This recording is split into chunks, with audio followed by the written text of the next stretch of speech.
Our final presenter today is Paul Stevenson. Is Paul here?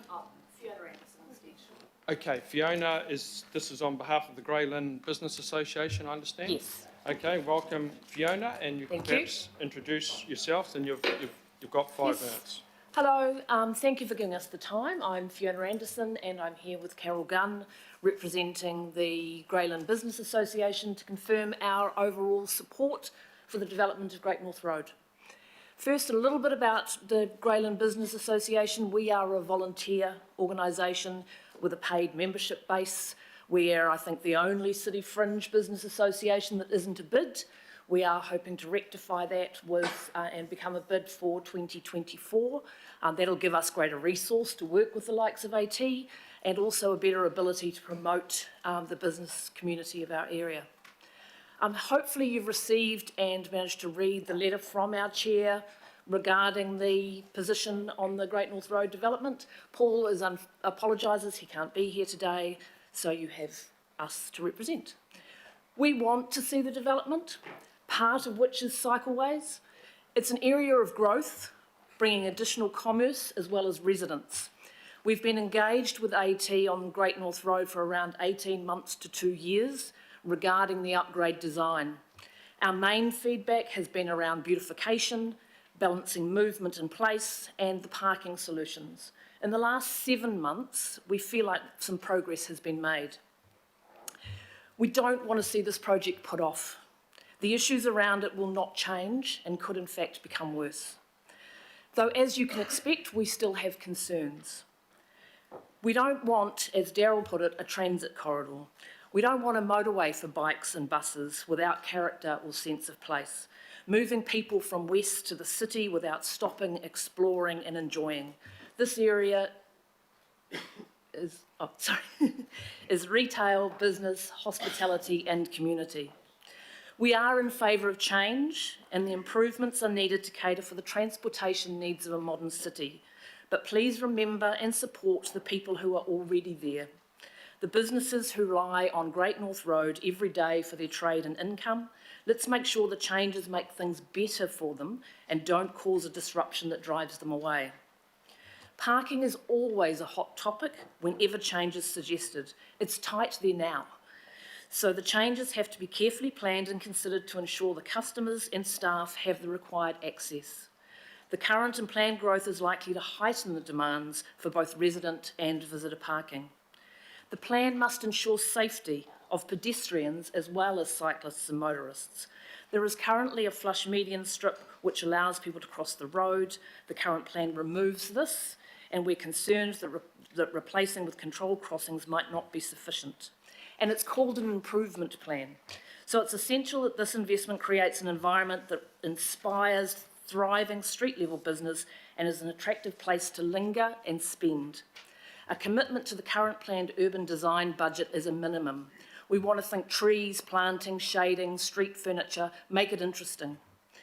And we'd expect to see a future-focused approach, building the infrastructure that will take the area forward and set the stage for further development, be that private or public. We've hosted meetings with the Great North Road businesses and conducted an email survey. The sense has been that most are keen to see improvements, but the general concerns of disruption and ongoing parking are evident. Greyland Village sticks out in the discussions around all 3 initiatives. There's an information vacuum which leads to suspicion. The village is a centre of our community and must be preserved. A collective vision is possible. AT and council need to work hard with locals to agree it. Not all on our board see Great North Road as the right place for a cycleway. You've heard from Daryl today with his views, but we are committed as a group to Greyland and will work together as a board to get the best outcomes. Construction brings disruption, and this needs to be staged to minimise the impact on current businesses and community, ensuring high levels of transparency and communication, real collaboration with those affected. We've seen many previous examples in our area and others where this has not occurred, and it's been to the detriment of all. We've had countless meetings where AT staff have listened to concerns or ideas, nodded their heads and gone off and done what they were going to do anyway. We need a more effective approach than that. We're seeking real collaboration and the most effective spend of the available dollars, and we request your endorsement and a directive for AT to work with us to continue to improve the plan and find solutions.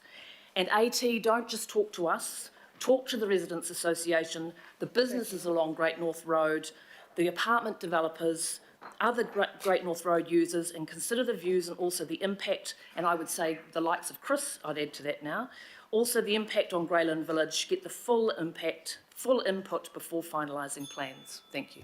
Okay, so thank you, Fiona Carroll, very well timed. Councillor Filipaina and Councillor Ferry. Tēnā kōrua, ladies, just thank you to you both. Two very quick questions. Number one, is your presentation part of, it's been forwarded through to committee? This, no, but there is a letter on record, but I can provide this. Yes, please, that'll be great. And the second one is that how has the consultation, communication with AT, Auckland Transport, been during the process to date? It's got much better of late. Early on it was pretty poor, but it has got much better, but they're still not getting out wide enough in the community. Thank you, Chair. Filipaina, Councillor Ferry. Thank you. Quick question from me as well. I'm really interested in your members' views about the truck loading issue. So you might be familiar with the car truck party safety concerns, some of which Bopsy mentioned. Is that something that's come up for your members, and acknowledging that there are some plans to address that in this scheme? It's definitely come up with the car yards, because obviously it's vital for them. So finding a solution to how you make that work with the community of children and pedestrians and motorists, etc., is important. So yes, it has come up, but there isn't a huge solution there, no. Thank you for your presentation. There should be a motion up on the screen now to receive all the public input and thank all the presenters for their attendance, and I would mean that sincerely. That's been outstanding presentations today, and certainly from my part I've appreciated hearing from both sides, and I look forward to putting it to the test on site. It's moved by Councillor Fletcher. Do we have a seconder? Councillor Darby. All those in favour? Aye. Against? Carried. Okay, so thank you again, people, and for turning up in such impressive numbers.